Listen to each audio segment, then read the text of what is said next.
You ever get that feeling like those bugs that usually bug us out just during certain times of the year? They're, well, sticking around a bit longer these days. Oh, it's more than just a feeling. I mean, the research is pretty clear on this. We're seeing some unsettling trends with rising pest populations. And it all seems to be connected to, well, climate change, right? Exactly. And it's not just about a few extra mosquitoes here and there. This is a global shift. It's impacting ecosystems, even here in the U.S. Yeah. I was doing some reading on this, and it's pretty wild. Like, it's impacting our health, our homes, even the food we eat. Absolutely. One of the most surprising things I found was how pests are expanding their territories. We're seeing species like mosquitoes and ticks uh, popping up in places they couldn't survive before. And this isn't just an inconvenience. Right. It's leading to a surge in diseases like Lyme disease and West Nile virus. See, that's what really gets me. I always thought of those as like regional problems, Yeah. not something that could be spreading across the country. Yeah, that's the reality we're facing now. And it's not just about new locations. It's also about longer breeding seasons, warmer temperatures, milder winters. That means more generations of pests each year. Right, so that means larger and more persistent infestations. Exactly. And this isn't just a seasonal annoyance anymore. It's becoming a year-round challenge. And it really varies depending on where you are in the U.S. Like take the Northeast, for example. Okay. They're experiencing a real crisis with ticks. Studies show tick populations have exploded uh, by like 40% in some areas, and it's having serious consequences. The Northeast. That's interesting. I never would have thought of that as a hotbed for pest problems. What is it about that region that's attracting so many ticks? Well, it seems like the warmer winters and earlier springs are creating an ideal environment for them. It's almost like they're getting an extended vacation. Uh-huh. And unfortunately, they're spreading Lyme disease at an alarming rate. Hmm. Cases have gone up by almost 20% in just the last 5 years. Wow, 20%. That's a big jump. Yeah. And it really shows you how these changing pest populations are directly impacting people's health. Absolutely. There was this one visual in a research paper that really stuck with me. Imagine you're walking through a forest, right? Hmm. But instead of enjoying the scenery, you're constantly on edge, knowing ticks are lurking everywhere, just waiting to latch on. Yeah, I see what you mean. It's a pretty chilling thought. It is. But I am curious, like, how does this compare to other regions? What about the Southeast? I mean, it's already hot and humid there. I imagine climate change is only making things worse. Oh, you're right. The Southeast definitely has its own set of challenges. The conditions there, well, they're already pretty favorable for pests like termites and rodents. Yeah. And now they're becoming even more amplified. So are homeowners in the Southeast facing an even bigger battle against termites now? Unfortunately, yes. And it's not just termites. Rodent populations are booming in urban centers like Atlanta and Miami. Right. It's creating serious health risks and sanitation concerns. One study painted a rather bleak picture, like hordes of rats just roaming flooded city streets, while in the background you see termites just literally undermining a house. It was really striking. Yeah, that's a pretty disturbing image. It sounds like the Southeast is really getting hit hard by these rising pest populations. It really is. It's a combination of factors. Yeah. Rising temperatures, increased rainfall in some areas, urbanization, you name it. It's all contributing to these perfect conditions for pests to thrive. So we've got ticks and mosquitoes causing problems in the Northeast and termites and rodents running rampant in the Southeast.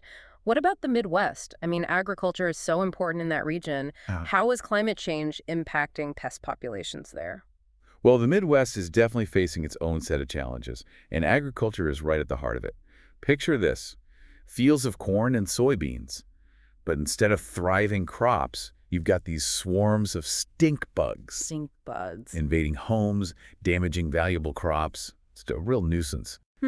I've heard of stink bugs, but I didn't realize they were such a big problem for agriculture. Oh, they're becoming increasingly problematic. They feed on such a wide range of crops, and their populations are exploding in the Midwest. It's leading to lower yields and increased use of pesticides. So it's a double whammy, right? Impacting both the environment and the economy. Yeah, exactly. And are there any other pests causing trouble in the Midwest? You bet. What else is out there? Corn rootworm is another major concern. It specifically targets corn crops and its infestations. They're getting worse. Imagine just fields of corn withering and dying because these tiny pests are just feasting on their roots. So the Midwest is facing a double threat then, huh?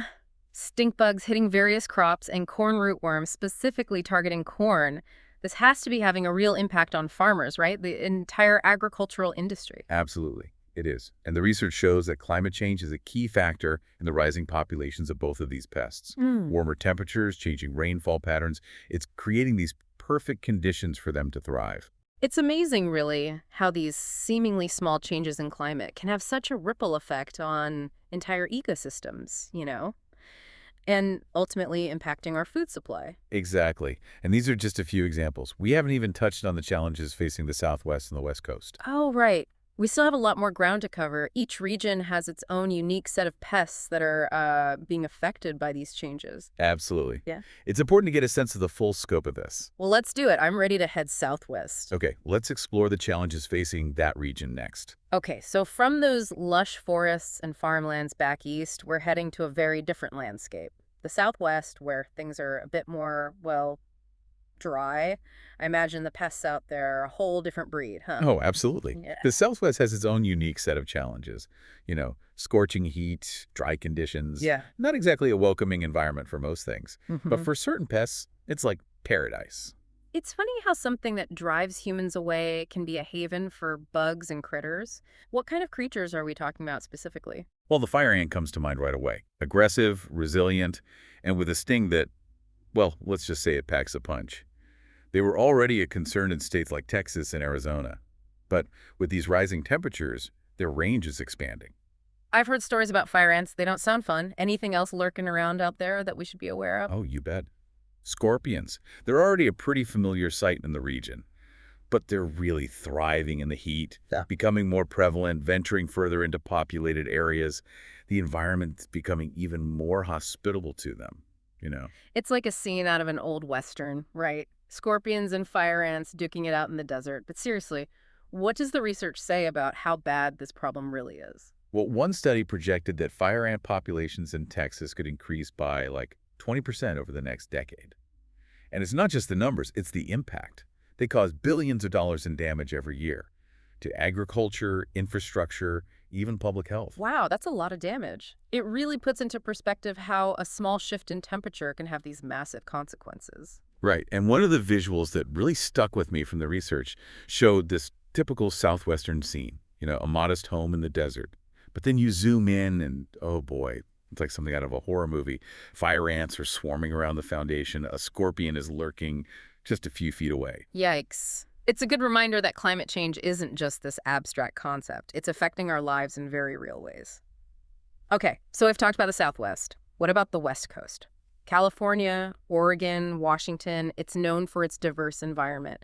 Beaches, mountains, forests. How are pests being affected there? The West Coast is interesting because it's experiencing a double whammy of pest problems. On the one hand, you've got mosquito populations surging in California, warmer temperatures, increased rainfall in some areas. This is raising concerns about West Nile virus and other mosquito-borne diseases. See, that's something I wouldn't have even thought about, mosquitoes on the Yeah. West Coast. I always think of them as more of a, I don't know, warm, humid climate kind of thing. That's a common misconception. But mosquitoes are incredibly adaptable. They're finding new breeding grounds as conditions shift. Right. And then on the other end of the spectrum, you've got drywood termites, Okay. causing significant damage to structures, especially in Southern California and the Pacific Northwest. Because you've got mosquitoes thriving in wetter conditions in some areas, and then you've got termites taking advantage of drier climates elsewhere. Exactly. It really shows the complexity of this issue. Climate change is creating this patchwork of different conditions, and different pests are capitalizing on those changes in different ways. So it's not just about things getting warmer overall, it's about these unpredictable shifts in weather patterns, wetter extremes, drier extremes. That's really throwing things off balance. That's exactly it. And the research I was looking at, they had this really striking visual. It showed a typical California home, beautiful, with mosquitoes buzzing around the patio, but then they showed a cutaway view. And inside the walls, dry wood termites, silently wreaking havoc. It's a reminder that even in these seemingly idyllic settings, you can have these hidden dangers lurking beneath the surface. It's a reminder that climate change is affecting us on multiple fronts, not just those big weather events, but these subtle shifts that are reshaping ecosystems and bringing new threats to our doorstep. Absolutely. And it's not just about geographic location. There's another dimension to this problem that's impacting everyone, no matter where they live. the changing seasons. Oh, right. Warmer winters and what that means for those pests that used to die back or go dormant. This is something that affects everyone, regardless of region, right? I remember growing up, winter always felt like a bit of a break from bugs and stuff. They'd die back or at least go dormant. But it feels like those days are gone. With warmer winters becoming the norm, are we seeing those pests sticking around longer now? Yeah, you're right. It used to be that way. But unfortunately, the research shows that's not really the case anymore. And it's really changing the whole game when it comes to pest control. So it's not just more pests overall, it's this constant presence, right? That has to be tough for homeowners, businesses, even farmers. Exactly. It's this relentless pressure leading to more infestations. And they're worse, too. It's become a year-round battle. Instead of just those seasonal spikes, homes, businesses, farms, they're all under constant threat now. And of course, that means higher demand for pest control services. It's a little overwhelming to think about, if I'm honest, but I know the research did point to some solutions. What are people doing to fight back against all this? Well, the good news is there's definitely hope. And one of the most encouraging things is this shift toward eco-friendly pest control. People are realizing that just dousing everything in harsh chemicals, it's not a long-term solution. It's not sustainable. It's bad for the environment. It's bad for us. And honestly, it's not even that effective in the long run. So, what are the alternatives? I remember reading about something called biological control. Right. Biological control is pretty fascinating. It basically means introducing natural predators to help manage those pest populations. Restoring balance to the ecosystem, using nature's own tools, like ladybugs. They love to eat aphids. And they can be super effective at controlling aphid populations, in gardens or on farms. So, it's like fighting fire with fire, but in a natural way. Are there any other eco friendly options? Yeah, definitely. There are eco-friendly pesticides. A lot of these are plant-based, non-toxic, so they're safer for humans, pets, the environment, and they can be really effective. That's good to know. What about prevention? Is there anything people can do to make their homes and businesses less attractive to pests in the first place? Yeah, absolutely. That's where integrated pest management comes in. We call it IPM for short. This approach is all about understanding the pest, its life cycle, and figuring out how to develop a really targeted and sustainable strategy to keep them under control. So it's not just about reacting to a problem, but taking steps to prevent it in the first place. Exactly. So things like removing food sources, seeding up entry points, managing your landscaping, making it less hospitable to pests. It often means combining multiple strategies for the best results. This has been a really fascinating conversation. So, for our listeners out there, what are the key takeaways you want them to remember? I think the most important thing is awareness. Climate change is affecting pest populations in ways that we're just starting to wrap our heads around. It's crucial to stay informed about what's happening locally. What pests are common in your area? What kind of threats do they pose? What steps can you take to prevent problems? Be proactive, not just reactive. Exactly. And don't be afraid to explore those eco-friendly pest control options. There are some really great solutions out there. It's about finding that balance, between protecting our homes and protecting the environment. Absolutely. Well, we've covered a lot of ground today, but before we go, there's one last thought I want to leave our listeners with. We've seen how climate change is bringing these pests closer to home. It's impacting our health, our homes, even our peace of mind. But what about the bigger picture? Have you ever considered how these changes could impact our food supply as a whole? That's a really important question, and one that I think we're only starting to explore in more depth. As pest pressure increases, farmers may be forced to rely more heavily on pesticides.